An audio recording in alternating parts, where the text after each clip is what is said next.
U.S. Secretary of State John Kerry voiced support for Ukraine's anti-government protest movement at a security conference in Munich Saturday. The vast majority of Ukrainians want to live freely in a safe and a prosperous country, and they are fighting for the right to associate with partners who will help them realize their aspirations. Kerry also met with several protest leaders opposing Ukrainian President Viktor Yanukovych on the sidelines of the conference.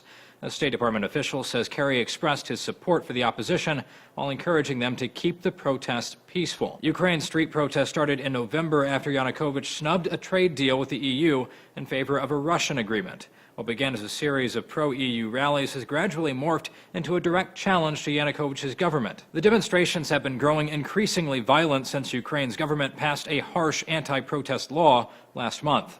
At least 4 people have been killed and dozens wounded in clashes between police and protesters. And on Friday, the hospitalization of anti-government activist Dmitry Bolatov, who claims he was kidnapped and tortured for 8 days by pro-government thugs, sparked international outrage and the censure of several human rights groups. Ukraine's government recently scaled back the protest law and offered several other gestures of appeasement to protesters.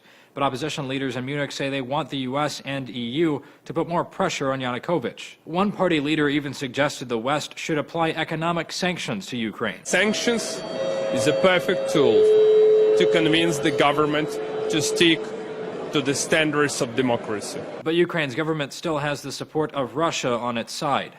Russian Foreign Minister Sergei Lavrov criticized Western leaders in Munich for supporting the protesters. Why don't we hear condemnation of those who seize and hold government buildings, attack the police, torch the police? Why are many prominent European politicians actually encouraging such actions? President Yanukovych is currently on indefinite sick leave, citing respiratory problems.